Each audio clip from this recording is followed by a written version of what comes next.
Hai sahabat Semaru. Korea Selatan sudah tidak asing lagi dong ya bagi kita. Karena selain drakornya yang bikin baper, juga sekolah-sekolahnya yang memiliki kualitas terbaik. Tapi tahu nggak sih sahabat Semaru, ada beberapa peraturan sekolah di Korea Selatan yang bikin mencengangkan. Langsung aja yuk simak selengkapnya. Peraturan sekolah di Korea Selatan yang bikin geleng-geleng kepala. Jatah tisu toilet.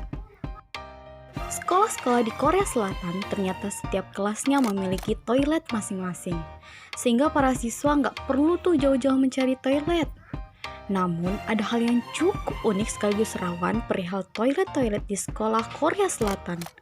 Karena setiap siswa yang akan pergi ke toilet akan mendapatkan jatah tisu, dan jatah tisu itulah yang harus dimanfaatkan sebaik-baiknya oleh para siswa di dalam toilet. Jika saja tisunya tidak cukup, padahal siswa tersebut belum benar-benar bersih atau belum selesai urusannya di dalam toilet, maka jangan harap deh ada kesempatan kedua untuk mendapatkan jatah tisu lagi. Jika dilihat sekilas memang terkesan pelit ya sekolahnya, tapi kabarnya aturan ini untuk melatih sikap tanggung jawab siswa serta sikap hemat para siswanya. Dan kenyataannya, sebelum aturan tersebut diterapkan, seringkali siswa terlalu boros dalam penggunaan tisu toilet, sehingga anggaran sekolah untuk pembelian tisu toilet menjadi membengkak. Tuh kan, bener ya, sekolahnya memang irit. Wajib melepas alas kaki. Adegan melepas alas kaki saat memasuki ruang kelas, hal ini mungkin jarang sekali ya ditampilkan dalam drakor yang kita tonton. Tapi kenyataannya di sana setiap siswa wajib melepas alas kaki atau sepatunya saat memasuki ruang kelas.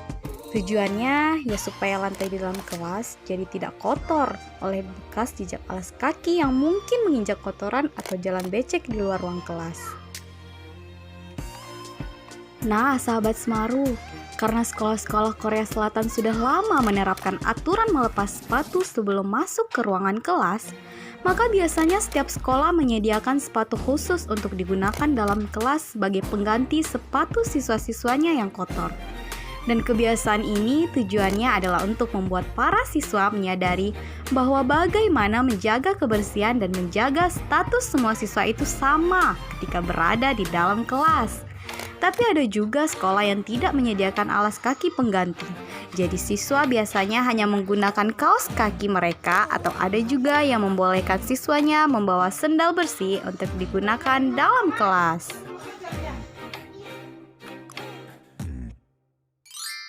Jam belajar di sekolah hingga 16 jam.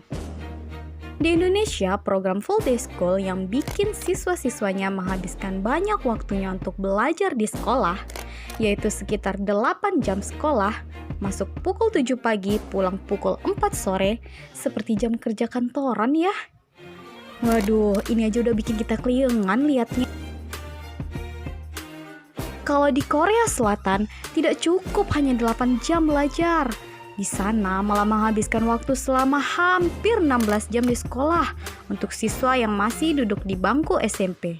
Mereka masuk pada pukul 7 pagi dan pulang pada pukul setengah 10 malam. Wajib mengambil pelajaran tambahan.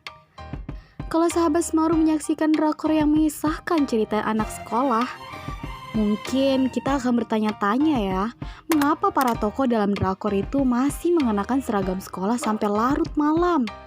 Ya, itu karena para siswa di Korea Selatan diwajibkan untuk mengambil pelajaran tambahan yang di luar jam belajar wajib mereka. Sepertinya melelahkan banget ya sahabat Semaru. Jam pelajaran tambahan ini biasanya sampai tengah malam loh. Dan orang-orang Korea Selatan menyebutnya hakwon. Dan kenyataannya kegiatan tersebut bisa membuat para siswanya pulang hingga pukul 12 malam. Wah, jam segini mah sahabat Semaru udah pada tidur ya. Dan karena itu, kita nggak perlu heran nih kalau di drakor yang biasanya kita tonton pemainnya masih mengenakan seragam sekolah hingga tengah malam.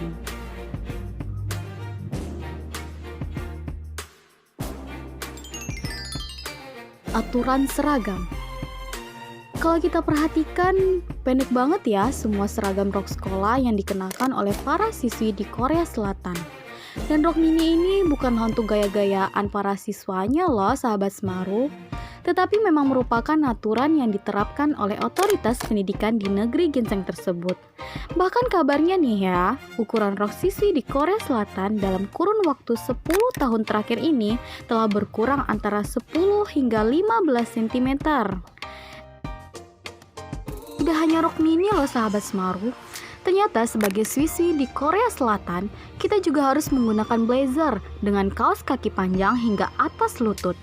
Kemudian aturan model rambut siswi juga ada loh aturannya, di mana soal rambut siswinya, di Korea Selatan mewajibkan semua siswinya untuk memperlihatkan telinga mereka. Jadi apapun model rambut mereka, tidak boleh ya menutupi telinga.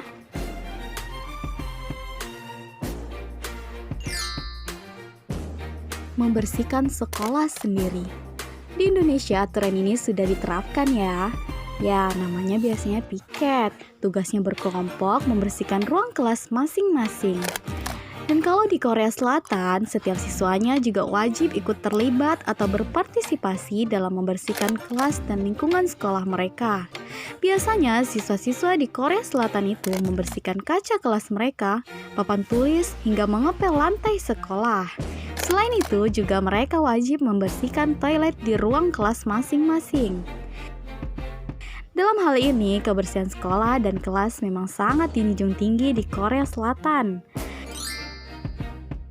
Bahkan, para siswanya juga dilarang untuk mengkonsumsi permen karet selama berada dalam lingkungan sekolah.